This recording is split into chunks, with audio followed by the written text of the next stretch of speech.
Is that working now? Got it? Okay. Hi. How y'all are? Sorry about that. I'll mute next time I got a cough. My name's Steve Larson. Sorry for my voice. I'm coming off of the flu. I'm not contagious anymore, so don't worry about that. And I'm going to tell you how not to make an expensive paperweight out of your SSD, or how to make one. I don't know. First of all, I've got a disclaimer. Neither am I. That's my disclaimer. So, and you'll see why later. Okay? We'll talk a little bit about data erasing fundamentals for those of you that don't know much about it. And then we'll talk a little bit about the issues that we have with erasing SSDs. So we know that deletion of data doesn't mean it's going to be destroyed, right? If you pick up a book, this is what I tell my intro students. And imagine that this is a book. When I'm erasing a file out of the book, what am I doing? If I'm erasing a chapter, and it was a hard drive. Yeah. In other words, all I'm doing is I'm taking the entry out of the table of contents. Well, actually, yeah, I'm not even doing that. I'm just making it so it doesn't appear to the OS, right? So taking it out so the OS can't see it. If I'm going to format the drive, I'm just getting rid of all of the list of the files that are on the drive. But all the data is still there, no matter what, right? And the text is still there on the book and stuff like that. So we know that this stuff doesn't work. So generally what we do is we wipe a hard drive. And who can tell me what wiping a hard drive means? I can pick on somebody from Slippery Rock University that I know knows it. Yes, sir. I'm sorry, I didn't hear that.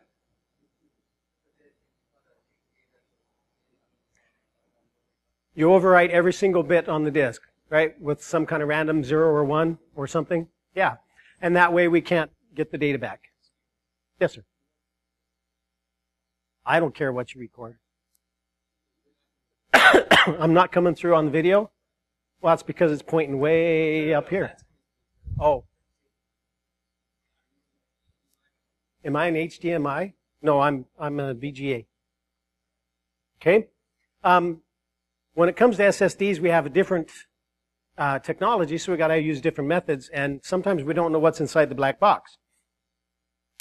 So y'all know about hard drives. These are the spinning platters that we all use and all love to use. You know, the OS has direct access to writing to the hard drive. We can say, go to this address on the disk and write this text. There's no real state for the page. You know, all we have is read and write. We really don't have a delete on there. When it comes to SSDs, the OS does not have direct access to the pages. Excuse me. And then we have a wear leveling issue that we'll talk about later on. And each cell has a state to it. Okay, so NAND memory, which is what's inside SSDs, has 3 operations. We have the read operations, the write operations, and the erase operations. When we write to the blocks on SSDs, it can only be written once. If you're going to overwrite it, then of course you have to completely erase it and then be rewritten. And a block or a page has a state. It's either programmed or it's erased. They're organized into blocks. You start off with all bits set to 1, so everything on the SSD is set to 1. That's the erase state. When you write a block, you set the necessary bits to 0, and then you get your 0s and 1s, and so now we have our data, and now we're in a programmed state. And we can read that block repeatedly. We can read it all the time, anything we want to do. Unfortunately, reading it too many times will cause problems with the nearby blocks.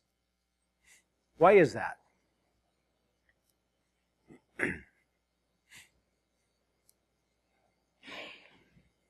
Who here knows about static electricity? Yeah?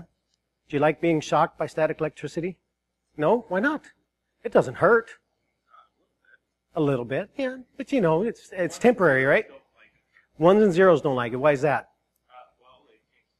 They might change the state, right? You get electrical shock here, and it might hurt here a little bit, or something like that. You know, kind of like a nervous system. So that's the closest we can come to why. We're shooting electrons at these guys to change their state, and the nearby cells that are getting shot might start to be affected. So, you know, SSD is a little bit more complicated than hard disk drives. When we need to update even just one little bit in an SSD, we have to first erase the entire block. So we copy everything into RAM, SSD RAM. And then we erase the entire block, and then we rewrite the whole thing. There's a 50-50 chance that you only have to put in a 0. But if even one little bit in the entire block goes from 0 to 1, then we got to read the entire block into RAM, update it, erase the block, and rewrite the block. Okay? These program erase cycles can only happen a certain number of times before they wear out.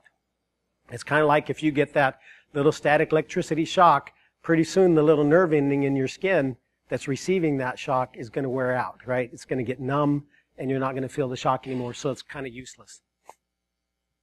And also, some chunks of data get updated more frequently than others. There are certain files that we use on a daily basis that get updated all the time. Every time you press Control S to save something, then, you know, the file gets updated. And then there's some data that we don't update hardly at all. When was the last time you changed the JPEG? I don't remember the last time I changed one, right? Every cell in the SSD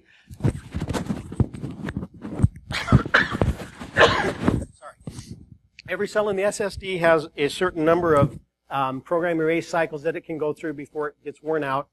And when it does, we have our mean time between failure level that's marked onto it, and it says, look, you know, before we fail, we want to write this someplace else, and so then it will put it someplace else on the SSD. Because of this, the manufacturers have wear leveling, and they also do overprovisioning. So wear leveling is, we want to make sure that the SSD doesn't get worn out in any particular cell. So in other words, if we can write something to cell A1 100,000 times, cell A2 has nothing, then cell A1 is going to wear out quicker than cell A2. So we don't want that to happen, so we put this wear leveling in. And what that does is it means, you know, data is going all over the place. Excuse me. I got to numb up my throat here. Well, that I can't talk. That's 80, right? Okay, so anytime a cell gets rewritten too many times, we get to the mean time between failure, and we write the contents of that cell someplace else, and we mark that cell as, or its block as, don't use. Now, does this cause the drive to get smaller over time? You would think so, right? Does it? Has anybody noticed their SSD, the available space? I know the available space gets much smaller, but has anybody noticed that their disk gets smaller? Does anything report that it gets smaller? Not really.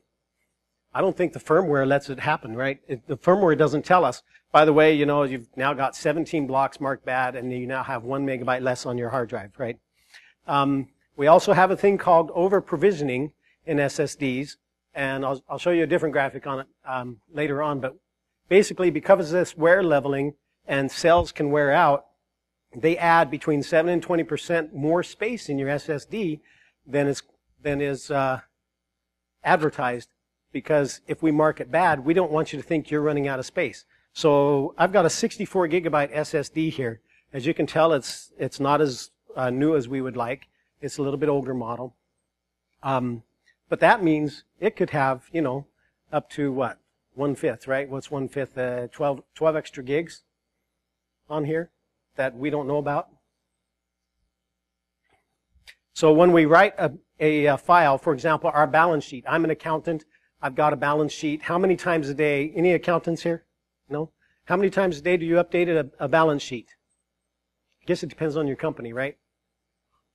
You're doing Walmart, you get 100,000 sales a day, you might be updating that balance sheet 100,000 times. Okay? When you write it too many times, we're going to do some wear leveling, and we're going to take it off of one cell and put it in a different cell, and we're going to update a couple more times, and this is going to happen, and then we go back to the first cell that we were in, and then we realize, uh-oh, that cell's been updated too many times. Now we're going to mark that as bad because we don't want that cell to go bad. And we're going to put the balance sheet now is going to be up here. Oh, I don't have a mouse anymore. We're going to put that balance sheet up here in the top, which is where our over-provisioning is. So we didn't put it anywhere else. Now we're in the over-provisioning state where we're going to add that balance sheet. Okay?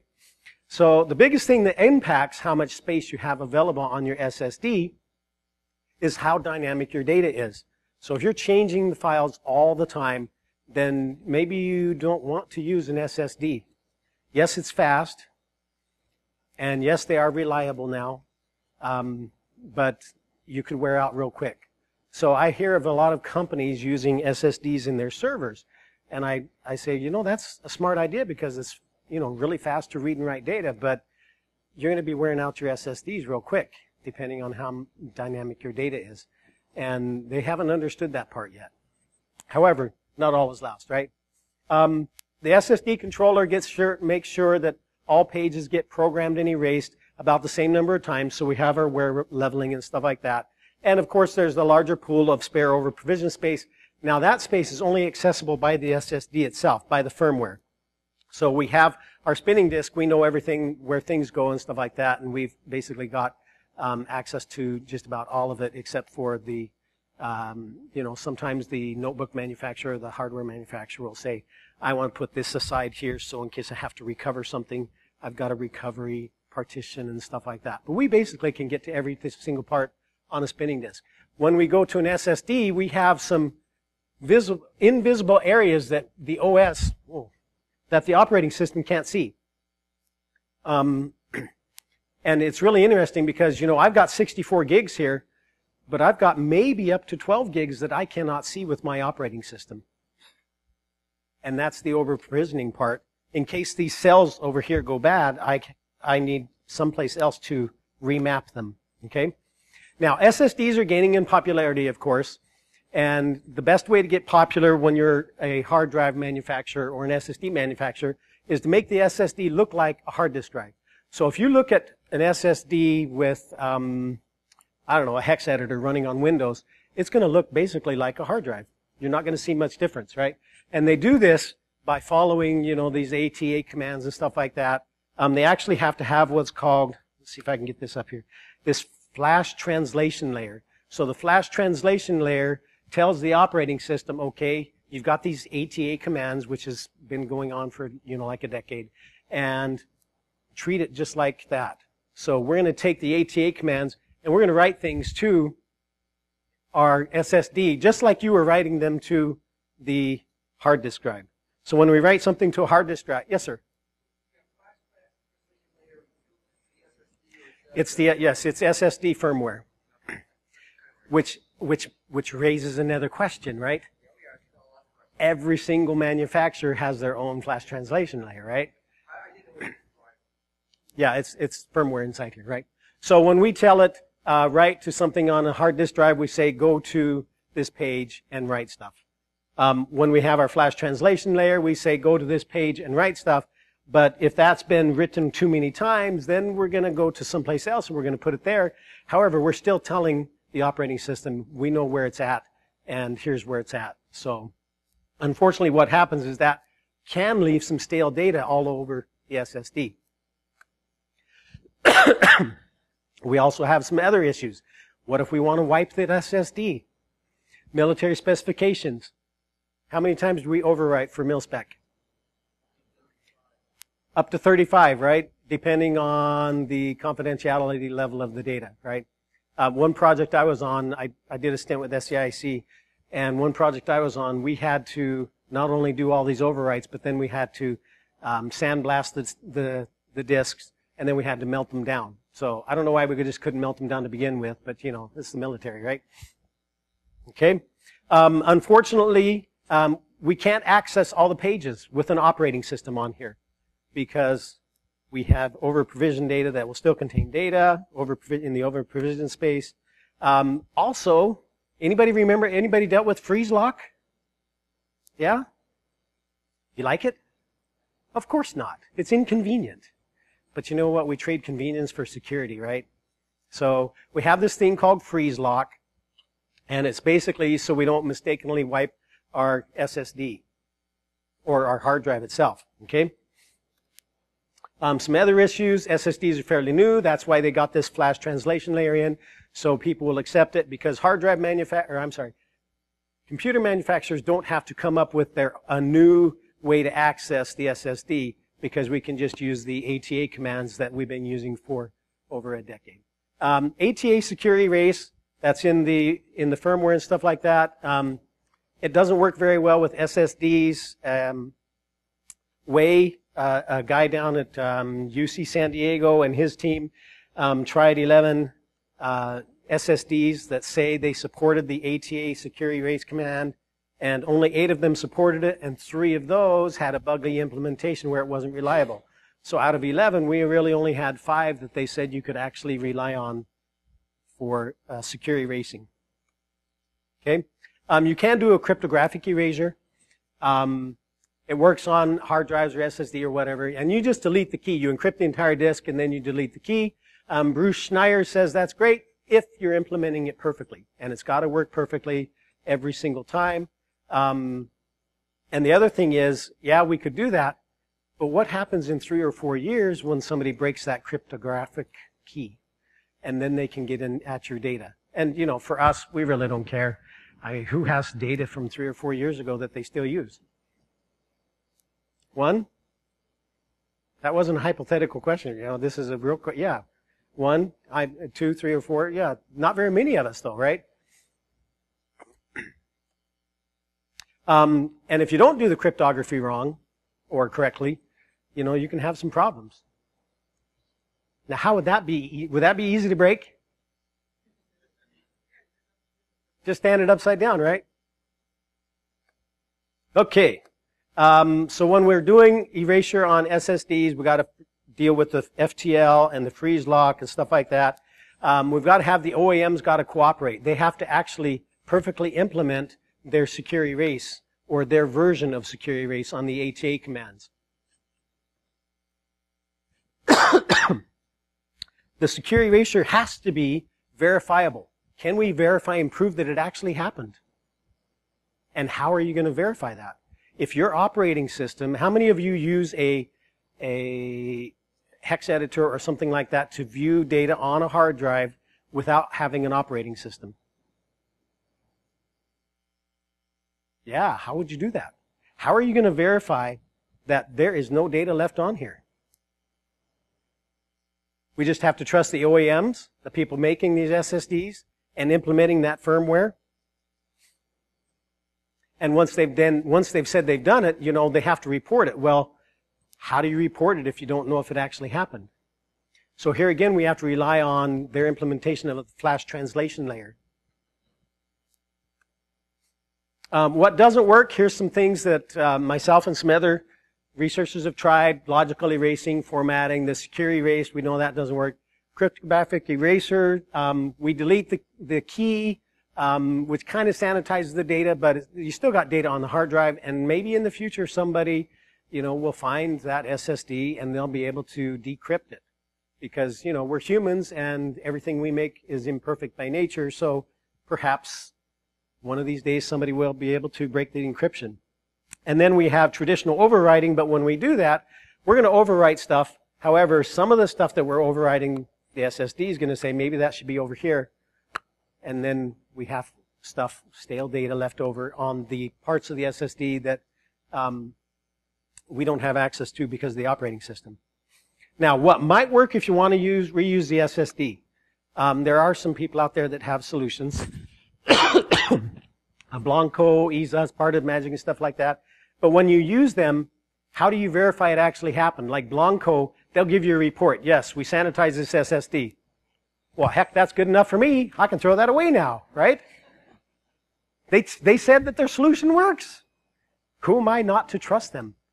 After all, I paid $129 for that software, right? So they wouldn't lie to me, would they? Well, maybe to Grandma. Grandma would believe him, right? But, you know, we're a little bit smarter than that. Here again, we got the manufacturer's utilities. Ars Technica also did a study, and they had 12 drives. Only 4 erased their data reliably, and one of those claimed that they were doing it, but all they did was, just the basically format thing. So we got 3 from them. Okay.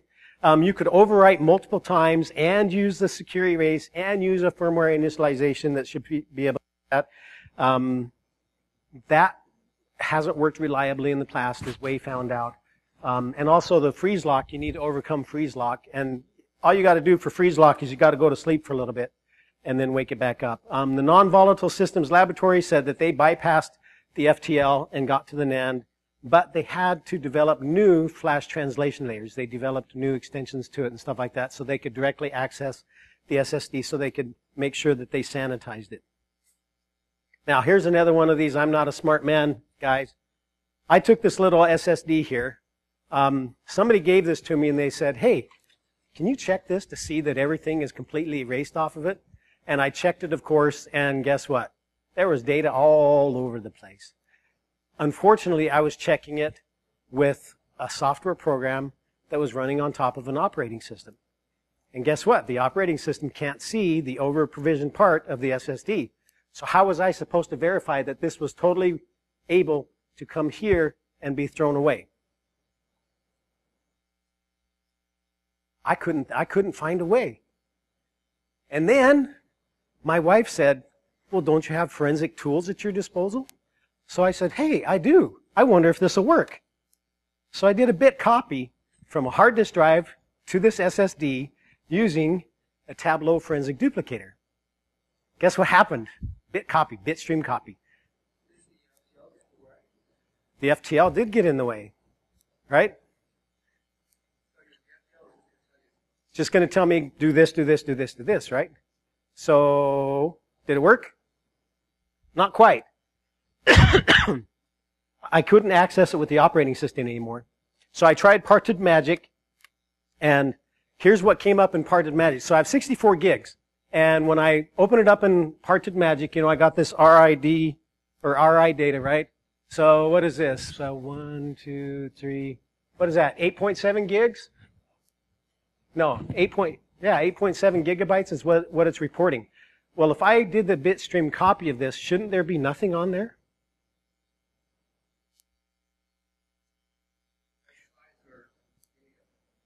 That's bytes. That's how much space is on this hard drive. I'm looking at the bottom one. It's the RI data one. So I got 8.7 gigs that partedmagic is saying is available on here. But wait a minute, I did a bitstream copy from a 64 gig to 64 gigs, so I should have 64 gigs of space available to me, right? Minus a little bit, I could figure a couple of megs for over provisioning because we had to use it, and the cells got written too many times. So then I thought, okay, we got that much space there, and then I selected it because in partedmagic you select which disk you want to run this on, and I did a wipe, and when I did that, it reported a different number. And I was thinking, what? Well, I'm doing this in partedmagic, but I was also doing it on a Linux distribution. So here again, I've got an operating system going up against this SSD and the flash translation layer not telling me, everything that's going on. So of course, this is unreliable. I set it to wipe anyway, and lo and behold, I did it on 3:30 in the afternoon, and I realized, well, this isn't making very good progress here.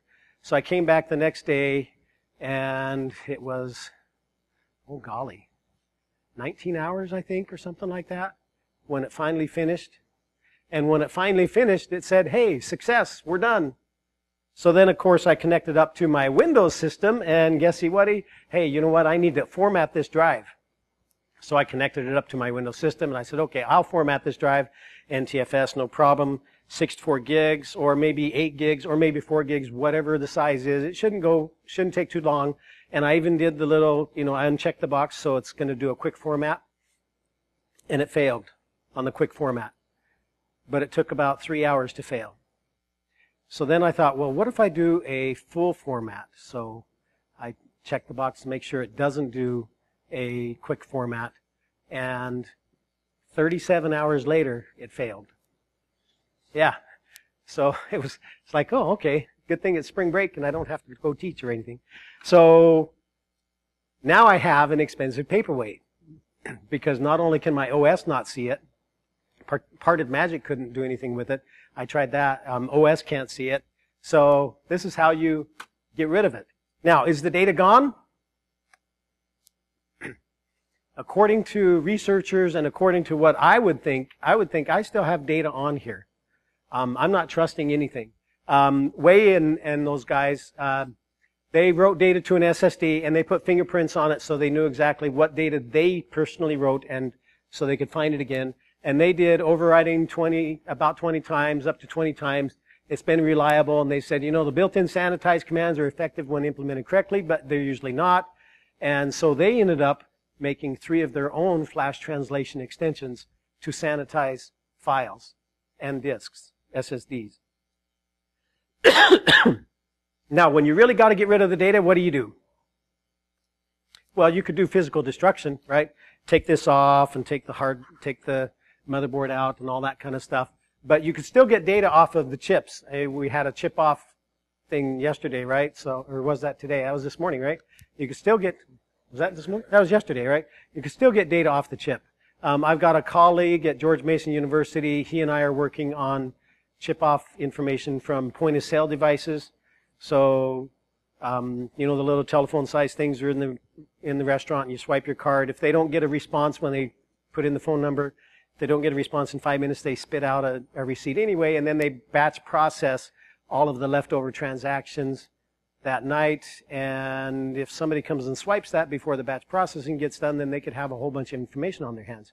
Well, we couldn't get any of the information out of the chips that when they were connected to this device. So he has a team now that's doing a chip-off retrieval of the data. And he said it's not very fun, but it's still possible. If you do want to disintegrate or pulverize or melt it down or whatever, be sure you check the laws in your local area for electronic disposal waste or electronic waste disposal, because there are some parts of the country where you can't throw that out in the garbage. Just something fun. I went on a business trip to China, and we were looking at electronic waste disposal stuff, and they brought us to their factory. And so are there any heavy metals in motherboards and chips and stuff like that? Yeah? Like what? Mercury? Anything else? Lead? Yeah, there's some gold and silver and copper and tin and, you know, stuff like that. Well, they brought us into this factory, and they had workers on a table, and they had little chisels and pointy hammers and stuff, and they were going breaking these things off. They had some people that were melting some solder off of it and stuff like that. And I said, what are they doing? Oh, well, they're dismantling it, and then we're going to melt the metal down and, you know, separate them out and stuff like that. And I said, well, what about the mercury? Oh, we're not worried about the mercury. And I'm thinking, I'm not getting any closer to that. I'm worried about the mercury. Evidently, when you have more than 1 billion people in your country, you know, you lose a couple of mercury poisoning, you really don't care, right? Okay? So basically for SSDs, here's some more information if you want to read more, and this is a very short list of places. So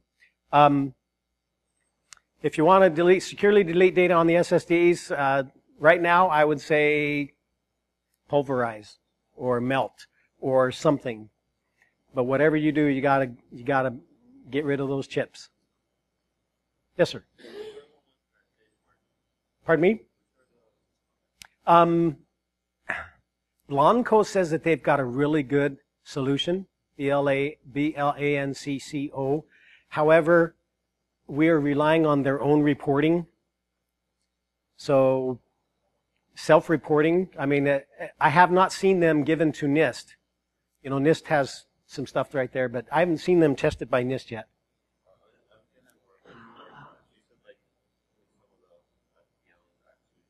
Oh, yeah, the UC San Diego guys made FTLs. Those haven't been made publicly available yet. Yes, sir. So this, having to pulverize, does that apply to hybrid drives as well? Yes, anything with an SSD as part of it. Now, you don't need to pulverize the spinning disk part of it, but yeah, the chips. Yes, sir. If you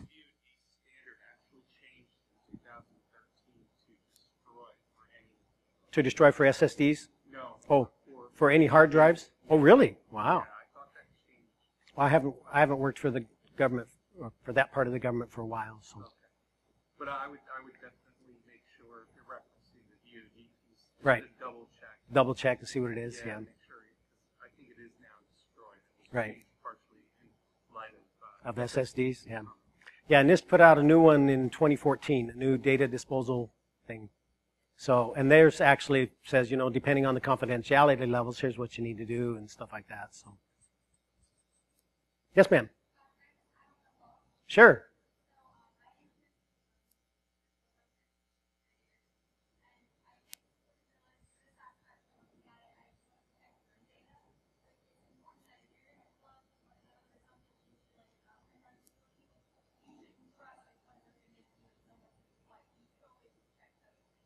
Exactly. Yeah, you can't trust the manufacturer when he says, "Oh yeah, this got sanitized. We're good to go," because they're doing their own reporting. There's no third-party objective checks and balances on this. I guess there's nobody verifying that. And I wish Consumer Reports would come out and say, "Oh yeah, this one works," but do we trust Consumer Reports anymore? Some people say yes, some people say no. I mean, they're paying, the vendors pay for them to do the report, so.